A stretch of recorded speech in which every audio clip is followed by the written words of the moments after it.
오랜 친구와 점심을 먹는데 갑자기 이런 얘기를 합니다.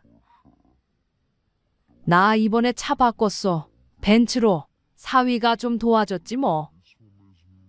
그 말에 웃으며 야, 잘 됐네 하고 말은 했지만 마음 한쪽이 이상하게 뜨끔해졌습니다.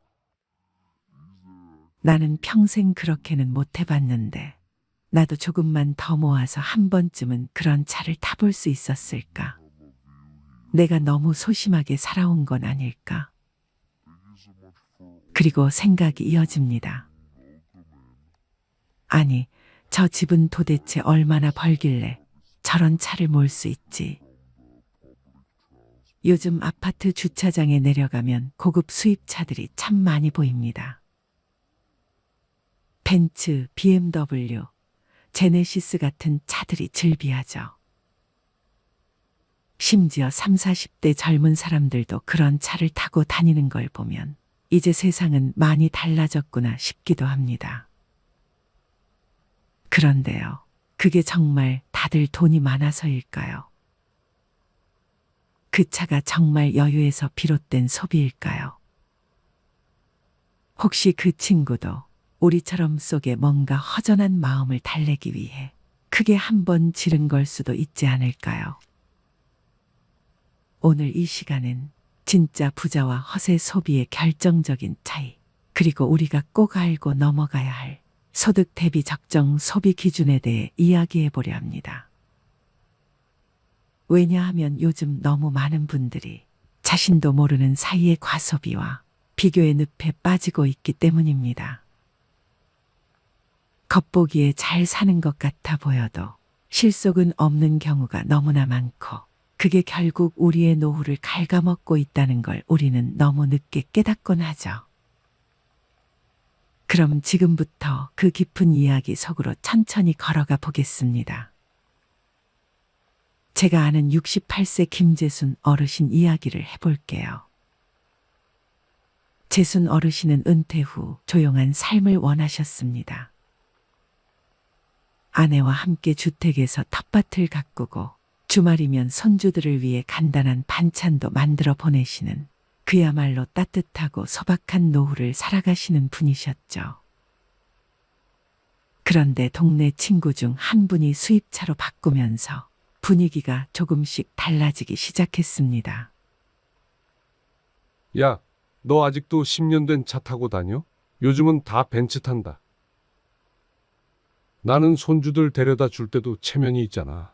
이젠 나도 좀 폼나게 살아보려고. 말은 웃으면서 했지만 마음속엔 뭔가 뜨끔한 기분이 들었죠. 그래서 재순 어르신도 처음엔 고민하셨습니다. 나도 나이 먹었는데 마지막으로 멋 좀 부려봐. 하지만 어르신은 결국 차를 바꾸지 않았습니다. 왜일까요? 내가 벤츠를 타면 앞으로 5년은 허리띠를 졸라매야 하거든. 그런데 그렇게 산다고 해서 내 인생이 멋있어질까? 나는 오히려 조용하고 편안한 지금이 더 좋아. 그 말이 마음에 오래 남았습니다. 우리 세대는 차를 일하러 가기 위한 도구로 여겼습니다. 일감 실은 트럭, 식구 태우는 봉고차, 겨우겨우 마련한 중고 승용차. 그런데 요즘은 달라졌습니다. 차는 단순한 이동수단이 아니라 자기 과시의 수단이 되어가고 있습니다.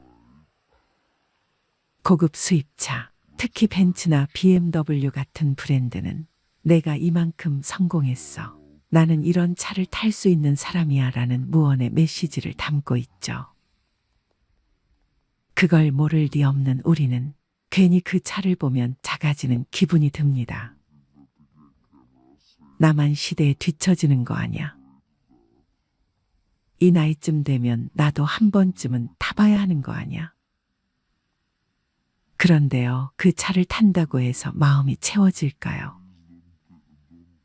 하버드 대학교 심리학 연구에 따르면 과소비는 감정의 보상 행동이라고 합니다. 쉽게 말해 일상이 행복하지 않은 사람들이 그 허전함을 소비로 메운다는 것이죠. 우리도 그런 경험 있지 않나요? 삶이 무료하고 외롭고 허전할 때 괜히 홈쇼핑에서 필요도 없는 물건을 주문하거나 시장 가서 충동적으로 반찬을 사기도 합니다. 그게 누적되면 점점 큰 소비로 이어집니다. 남들은 요즘 다 호텔 뷔페 간다더라. 골프 안 치면 대화가 안 돼. 이 나이에 명품 가방 하나 정도는 있어야지. 이런 말들이 스멀스멀 마음을 채웁니다. 그러다 보면 내 생활비보다 명품 가방이 더 중요해지고 내 건강보다 남의 시선이 더 중요해집니다. 자, 이제는 조금 더 현실적인 이야기를 해보겠습니다. 허세 지수라는 개념이 있습니다. 이건 간단히 말해서 내가 가진 물건의 가격이 내 월소득에 비해 얼마나 과한가를 수치로 나타낸 지표입니다. 예를 들어볼까요? 월 300만 원 버시는 분이 3천만 원짜리 차를 몰면 허세 지수는 10입니다. 즉, 10개월치 소득을 모아야 살 수 있는 차라는 뜻이죠. 그런데 만약 6천만 원짜리 차를 타고 있다면요. 허세 지수는 20입니다. 20개월, 거의 2년 가까이의 소득을 몽땅 모아야 겨우 살 수 있는 차인 거죠. 문제는 이 차가 대출로 샀다는 겁니다. 즉, 허세 지수는 더 높아진다는 거죠. 게다가 매달 보험료, 주유비, 세금, 주차비, 세차비, 수리비까지 들어간다면 그 부담은 상상을 초월합니다. 이제는 인생 후반전입니다. 젊을 땐 허세 부릴 여력이라도 있었지만 지금은 병원비, 자녀 문제, 노후 생활비가 더 중요해진 시기죠. 내가 65세 이상이고 매달 일정한 연금이 들어오며 큰 병 없이 평온히 지낸다. 이것만큼 든든한 노후가 어디 있겠습니까? 그런데 그런 삶을 포기하면서까지 남 눈치 보며 과한 소비를 한다면 그건 진짜 후회가 남을 선택입니다. 우리는 비교하며 살아왔습니다. 옆집 아들보다 우리 아들이 공부 잘하면 흐뭇했고 친구보다 먼저 승진하면 뿌듯했죠. 하지만 그 비교는 은퇴 후에도 계속됩니다. 쟤는 손주들이 더 잘해준다더라. 쟤는 연금이 많대. 쟤는 며느리가 명절 음식 다 차린다던데. 그런데요, 남의 삶은 것만 보이는 겁니다. 수입차를 타는 친구가 사실 매달 적자일 수도 있습니다. 명품 가방을 든 며느리가 사실 카드값에 허덕일 수도 있죠. 남이 뭐라고 하든, 남이 뭘 입고 뭘 타든 그게 내 삶과 무슨 상관입니까? 이제는 있는 그대로의 나를 사랑해야 할 시기입니다. 내가 지금 건강하게 걷고 박하게 밥 먹고 가끔 손주들 웃는 얼굴만 봐도 그게 가장 큰 자산 아닐까요? 지금부터는 이 말을 꼭 기억하세요. 내가 선택한 소비는 내 삶을 더 평온하게 만들어야 한다. 불안하게 만드는 소비라면 그건 지혜로운 소비가 아닙니다. 차가 없어서 불편한 건 불편함일 뿐이지만 차를 무리하게 사서 밤잠을 설친다면 그건 소비가 아니라 고통입니다. 혹시 오늘도 친구가 자랑하는 이야기 때문에 마음이 흔들리셨다면 이 영상이 마음의 중심을 다시 잡는 기회가 되었으면 합니다. 허세는 무섭게 전염됩니다. 하지만 단단한 자기 기준은 더욱 강하게 전염될 수 있습니다. 이제 우리 세대가 허세가 아닌 지혜로 살아가는 모습을 자녀들에게 보여줄 차례입니다. 아이고, 관리비가 또 밀렸네요. 어르신, 이번 달엔 꼭 좀 부탁드려요. 관리실 직원의 말에 김명자 할머니는 고개를 푹 숙였습니다. 통장을 들고 은행에 갔을 때 잔액은 7,000원. 생활비를 인출한 지도 오래됐고 최근엔 아들 집에서 반찬을 좀 나눠줘서 겨우 끼니를 이어가고 있었습니다.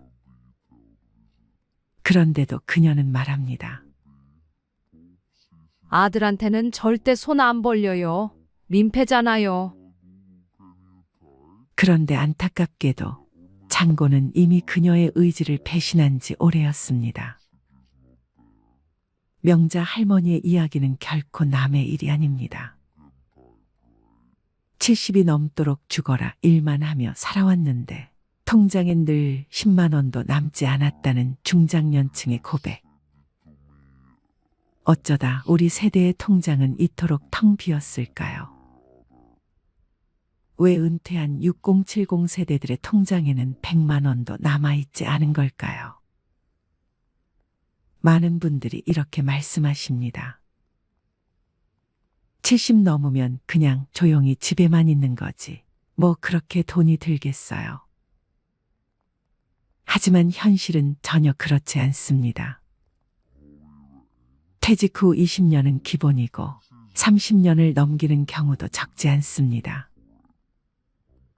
65세 이후 평균 기대 수명은 84세를 넘어가고 있고 부부 중 한 사람이 90세 이상까지 사는 경우도 아주 흔해졌습니다. 하지만 대부분의 60대, 70대들은 아직도 이렇게 생각합니다. 노후는 그냥 연금으로 대충 살면 되겠지. 아프지만 않으면 되잖아. 나이 들면 돈 안 써. 하지만 현실은 달라요. 병원비, 치과비, 집 수리비, 명절 경조사비, 손주 용돈, 보청기, 안경 교체, 한 달 식비까지. 이 모든 것이 60대 이후부터 본격적으로 돈을 갉아먹기 시작합니다. 문제는 많은 분들이 아직도 50대처럼 쓰고 있다는 거예요. 그냥 한 달에 몇십만 원은 나가게 되더라고 하는 식으로요. 그게 바로 위험의 시작입니다. 노후는 안 써도 돈이 새는 시기예요. 쓰지 않아도 세월이 가져가는 돈이 있다는 걸 모르고 지나가다 보면 어느 순간 통장 잔고가 0원이 됩니다. 또 자존심이 문제인 경우도 많습니다. 가난해도 남에게 손 안 벌리는 것, 부족해도 자식에게 부담 주지 않는 것.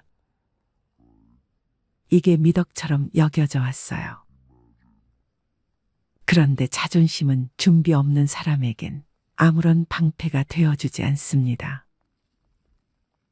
자존심을 지키려면 돈이 필요합니다. 체면을 유지하려면 자산이 있어야 합니다. 자존심은 스스로를 지탱하는 강한 무기이지만 그 안에 든 칼날은 현실이 닿는 순간 너무 쉽게 부러지죠. 그러니 자존심이 강한 분일수록 더욱더 철저한 준비가 필요합니다. 그런데 놀랍게도 그런 분들이 나는 괜찮아 하며 대비를 등한시합니다. 결국 통장에 100만 원도 없는 채로 병원 앞에서 고개를 떨구게 되는 겁니다. 그리고 또 하나, 자식이 있으니까 괜찮다고 믿는 겁니다. 통장에 잔고가 없는 분들에게 이유를 물으면 종종 이렇게 대답하십니다. 나도 애들 키웠고 애들이 있으니까 그래도 어디 가서 굶기야 하겠어? 그런데 이 믿음은 현실을 외면한 환상입니다. 오늘날 30대, 40대 자녀들은 자신조차 감당이 어려운 세대를 살고 있어요. 물가 상승률, 집값, 교육비, 대출이자, 치솟는 보험료, 이들은 이미 삶에 쫓기고 있으며 부모까지 부양할 여력은 턱없이 부족합니다. 그럼에도 불구하고 여전히 많은 부모님들이 자식이 있으니까란 생각으로 저축을 미루고 부동산만 믿고 의료비 대비를 하지 않아요. 그리고 어느 날 자식의 차가운 한마디를 듣게 되죠. 엄마, 아빠, 저희도 솔직히 너무 힘들어요. 이때 깨닫게 됩니다. 아, 자식은 노후 대책이 아니었구나. 또, 돈이 없어서 못 모았어요. 라는 말을 참 많이 듣습니다. 물론 맞는 말이죠.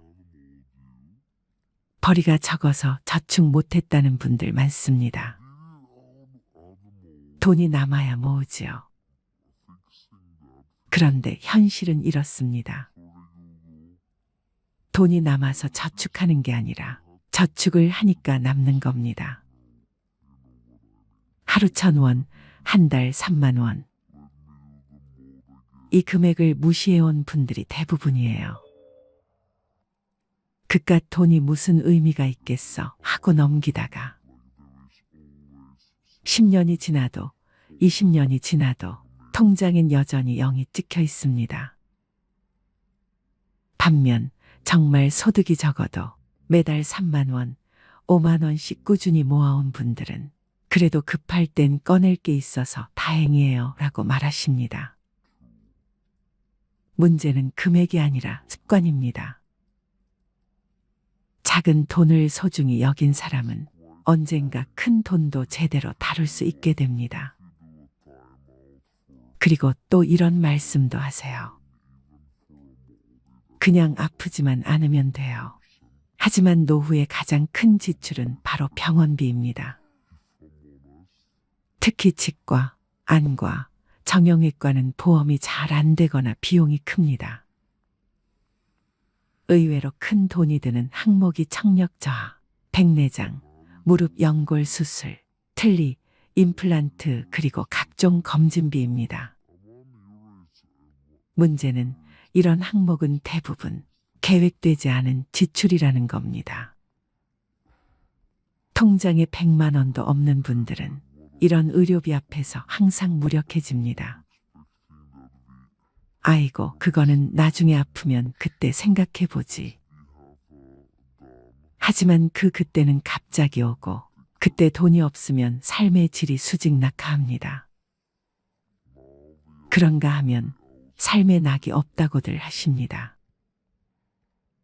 여가와 취미가 없다 보니 지출이 감정적으로 이루어지는 경우가 많습니다.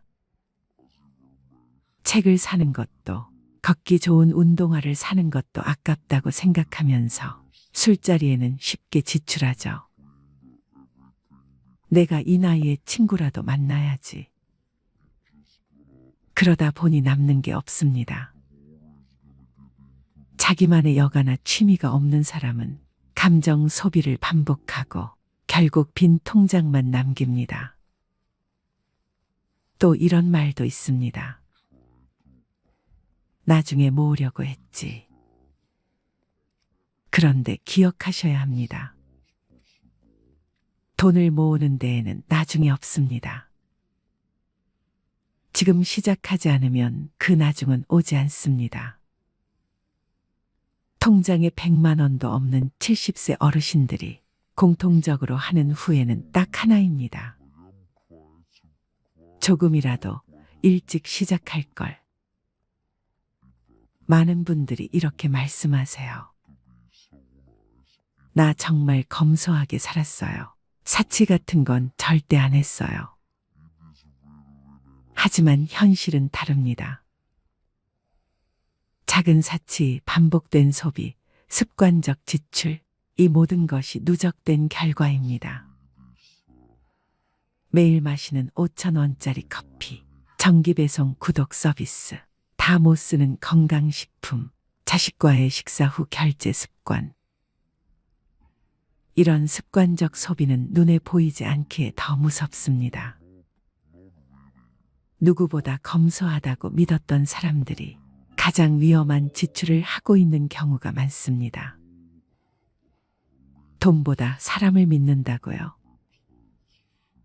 멋진 말입니다. 그런데 실천이 불가능합니다. 사람도 관계도 존엄도 결국 돈 위에 세워져야 지속될 수 있기 때문입니다. 돈이 없으면 선택지가 줄어들고 자존감이 흔들리며 좋은 것을 알아도 실천하지 못하게 됩니다. 그리고 마지막으로 이런 체념이 가장 무섭습니다. 이 나이에 뭘 하고 희망을 아예 꺼버리는 거요. 하지만 정말 그럴까요? 지금 이 영상을 보신다면 아직 늦지 않았습니다. 1만 원부터 시작하세요. 매일 가계부를 써보세요. 하루에 커피 한 잔 안 마시고 저축하세요. 당장 1년 뒤 당신의 통장은 달라질 수 있습니다. 70세에도 인생은 다시 시작할 수 있습니다. 통장 잔고가 0원이어도 오늘부터 진짜로 변화하고자 하는 의지가 있다면 그 인생은 마이너스에서 플러스로 향할 수 있습니다. 작은 돈을 무시하지 마세요. 주관 없는 소비를 경계하세요. 자식이 아닌 나의 힘으로 설 준비를 지금 하세요. 그리고 꼭 기억하세요. 돈이 없어서 불행한 게 아닙니다. 돈이 없는데도 바꾸려 하지 않을 때, 그때 진짜 불행이 시작됩니다. 박종수 할아버지는 은퇴 후 몇 년 동안은 어떻게든 자립하며 살아갔습니다. 하지만 투자 실패와 과도한 지출로 인해 점점 재정 상태가 악화되면서 그는 더 이상 혼자 힘으로 생활을 유지할 수 없었습니다. 어느 날 결국 그는 큰 결심을 하고 자식들에게 돈을 부탁하기로 합니다. 그날 오후 종수 할아버지는 가장 큰 아들인 영수의 집을 찾아갔습니다. 평소에도 자주 오가던 집이었지만 오늘은 발걸음이 무거웠습니다. 초인종을 누르자 영수가 문을 열어주었습니다. 아버지, 웬일이세요? 오랜만에 오셨네요. 종수 할아버지는 어색하게 웃으며 집 안으로 들어갔습니다. 따뜻한 차를 대접받으며 그는 몇 번이나 입을 때려다가 다시 다물었습니다. 결국 마음을 굳게 먹고 조심스럽게 말을 꺼냈습니다. 영수야, 아버지가 정말 미안한데 이번 달 생활비가 부족해서 좀 도와줄 수 있겠니? 영수는 순간 당황한 듯 멈칫했습니다. 그는 이미 가정의 생계를 위해 열심히 일하고 있었고 아이들의 교육비와 각종 생활비로 부담이 컸기 때문입니다. 그러나 아버지를 외면할 수는 없었습니다. 네, 아버지, 얼마나 필요하세요? 종수 할아버지는 잠시 머뭇거리다 조심스럽게 말했습니다. 한 50만 원 정도면 될 것 같구나. 급한 건 다 해결하고 나면 갚을 수 있을 거야. 영수는 깊은 한숨을 내쉬며 알겠습니다. 아버지, 제가 이번 달은 좀 빠듯하긴 한데 어떻게든 해볼게요. 라고 대답했습니다. 그날 밤 종수 할아버지는 집으로 돌아와 마음이 착잡했습니다. 자식에게 손을 벌린다는 것이 자존심에 큰 상처를 입혔고 자신이 얼마나 비참한 처지에 놓여 있는지를 실감했습니다. 그는 눈물로 젖은 베개를 끌어안고 잠을 이루지 못했습니다. 며칠 후 딸 영희에게도 같은 부탁을 해야만 했습니다. 그는 딸의 집에 방문하여 손녀와 함께 시간을 보내다가 어렵게 입을 열었습니다. 영희야, 아빠가 정말 미안한데 생활비가 좀 부족해서 말이다. 내가 조금 도와줄 수 있을까? 영희는 놀란 표정을 감추지 못했습니다. 아빠, 무슨 일이세요? 요즘 많이 힘드신가 봐요. 그녀는 아버지의 손을 잡고 걱정스러운 눈빛으로 물었습니다. 그래, 영희야. 아빠가 좀 어려운 상황에 놓였단다. 이번 달만 좀 도와주면 안 될까? 영희는 눈물을 참으며 물론이에요, 아빠. 제가 어떻게든 마련해 볼게요. 라고 말했습니다. 종수 할아버지는 자식들의 얼굴을 보며 더욱 마음이 무거워졌습니다. 자식들에게 짐이 된다는 사실이 그를 괴롭혔고 그는 자신이 잘못된 결정을 내렸음을 후회하며 자책했습니다. 자식들에게 손을 벌릴 때마다 그는 더욱 비참해졌고 그들에게 부담을 주는 자신의 처지가 너무도 서글펐습니다. 이렇게 박종수 할아버지는 말년에 자식들에게 돈을 부탁하며 비참한 나날을 보냈고 자식들은 그런 아버지 때문에 힘들어했습니다. 그는 자식들에게 미안함과 고마움을 동시에 느끼며 자신의 실수로 인해 가족 모두가 고통받고 있다는 사실에 깊은 후회를 했습니다. 종수 할아버지는 자식들에게 손을 벌린 이후 자신의 과거를 돌아보며 많은 후회를 하게 되었습니다. 그는 젊은 시절에 많은 잘못된 선택을 했다는 것을 깨달았습니다. 특히 몇 가지 지출은 그의 재정 상황을 악화시키는 큰 원인이었습니다. 첫째로, 종수 할아버지는 젊었을 때 친구들과의 술자리에 많은 돈을 썼습니다. 그는 술을 좋아했고 친구들과 어울리는 것을 즐겼습니다. 매주 금요일 저녁마다 그는 친구들과 함께 술집에 가서 밤늦게까지 술을 마셨습니다. 그때는 재미있고 즐거운 시간이었지만 그렇게 쓴 돈이 한 해를 넘어가며 상당한 금액이 되었음을 나중에야 깨달았습니다. 그는 그 돈을 저축하거나 투자했다면 지금과는 다른 상황이었을 것이라고 후회했습니다. 둘째로, 종수 할아버지는 무리한 모임과 회식에 큰 돈을 썼습니다. 회사에서 중요한 자리나 회식이 있을 때마다 그는 자신이 적극적으로 나서서 계산을 하곤 했습니다. 후배들과 동료들에게 좋은 인상을 주고 싶어 했기 때문입니다. 그는 자신의 지갑을 열며 후배들에게 인심을 베푸는 것이 당연하다고 생각했지만 그로 인해 쌓인 비용은 그의 재정에 큰 부담이 되었습니다. 셋째로, 종수 할아버지는 가족 여행에 많은 돈을 썼습니다. 그는 가족들과의 추억을 만드는 것이 중요하다고 생각해 자주 여행을 떠났습니다. 해외여행도 여러 번 다녀왔고 국내에서도 좋은 숙소와 맛있는 음식을 즐기기 위해 아낌없이 돈을 썼습니다. 물론 가족들과의 추억은 소중하지만 그로 인해 재정적 여유가 사라진 것을 후회했습니다. 넷째로, 그는 고급 소비품에 많은 돈을 썼습니다. 명품 가방, 고급 시계, 최신 전자기기 등을 사면서 그는 일시적인 만족감을 느꼈지만 나중에 그것들이 자신의 삶에 얼마나 큰 영향을 미쳤는지 깨닫게 되었습니다. 특히 명품 소비는 주변 사람들에게 자신을 과시하기 위한 것이었지만 그로 인해 큰 금액이 낭비되었습니다. 마지막으로 종수 할아버지는 자식들에게 과도한 지원을 했습니다. 자식들이 결혼할 때, 집을 장만할 때, 심지어 손자들의 교육비까지 그는 아낌없이 지원했습니다. 자식들을 도와주는 것이 부모의 당연한 역할이라고 생각했지만 그로 인해 자신의 노후 자금을 마련하지 못했다는 것을 후회했습니다. 이렇게 종수 할아버지는 자신의 과거를 돌아보며 많은 후회를 했습니다.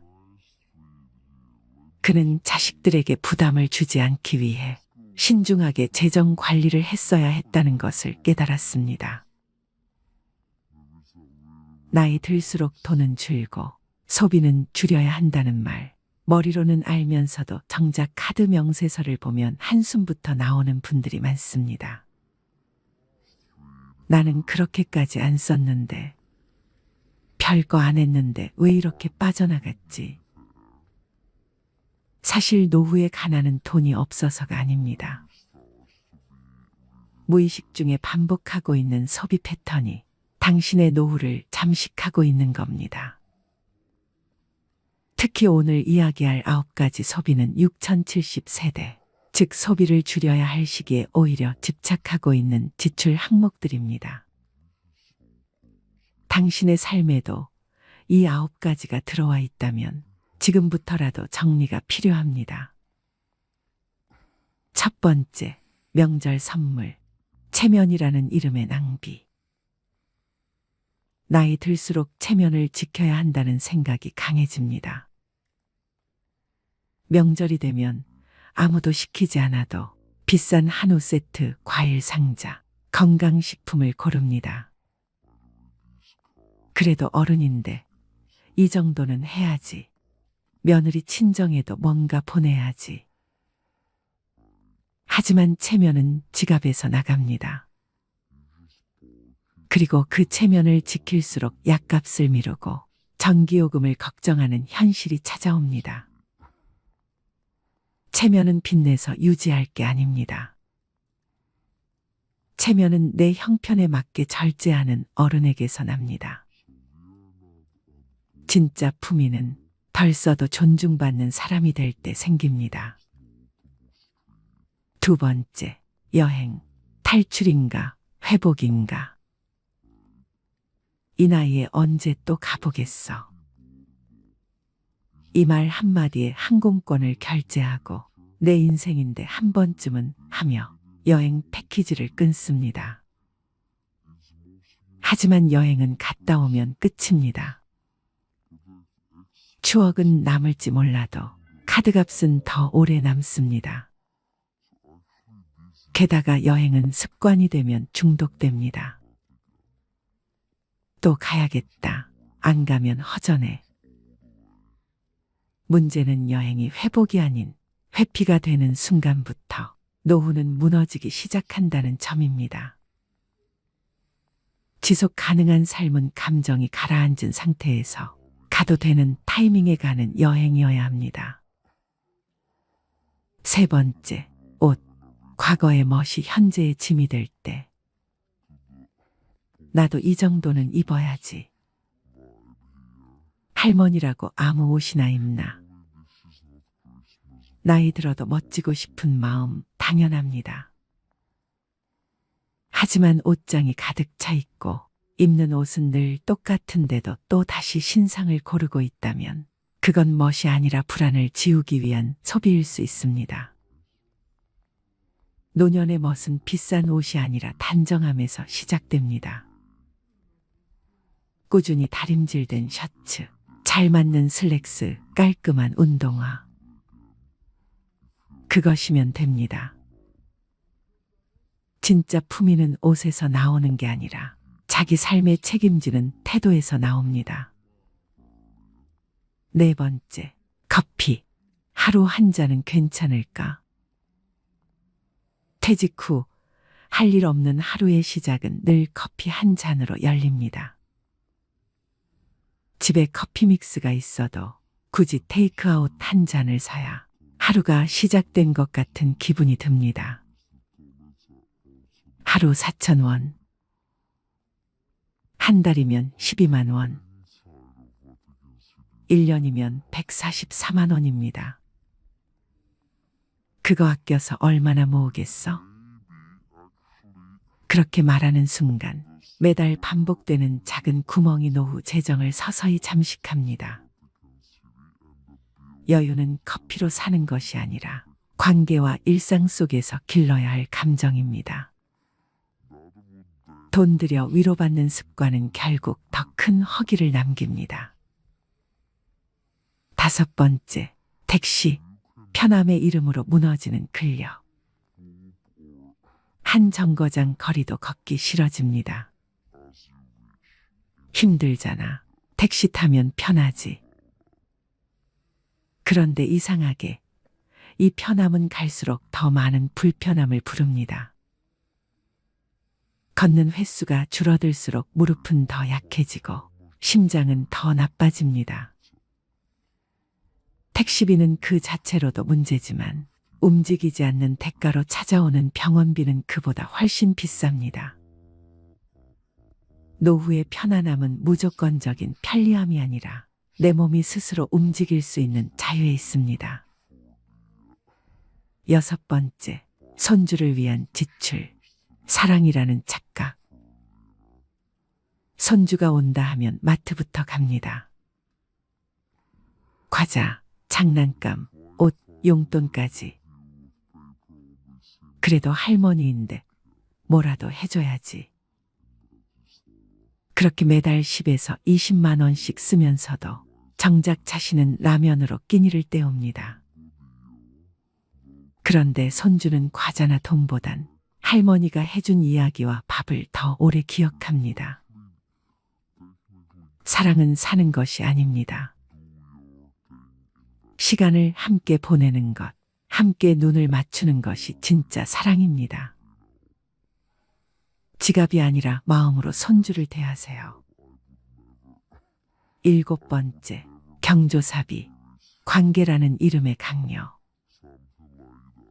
친구 아들 결혼이라는데 다들 10만 원 낸다더라. 나만 5만 원 하면 이상하게 보이겠지. 경조사비는 기준이 없습니다. 그래서 더 어렵습니다. 그러나 중요한 것은 당신의 형편과 마음입니다. 남들이 10만 원 낸다고 나도 무리해서 맞추다 보면 정작 당신 자녀의 결혼식엔 통장이 비어 있을 수 있습니다. 경조사비는 투자가 아닙니다. 돌려받지 못할 수도 있습니다. 그래서 더욱 신중하고 절제 있게 써야 할 지출입니다.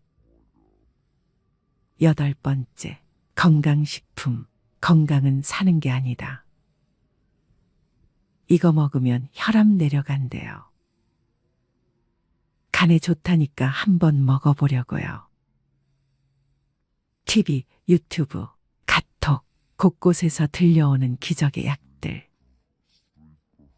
하지만 정작 병원에서는 별 효과 없습니다 라는 말만 돌아옵니다.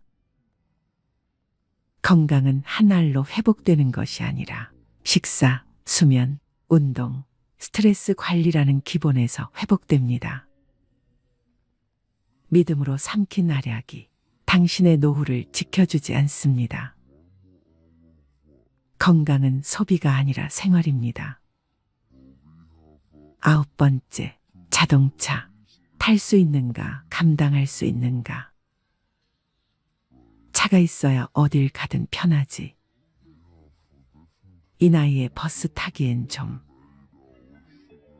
차는 편리하지만 주유비, 보험료, 정기검사, 수리비, 주차비, 감가까지 계속해서 돈을 잡아먹습니다.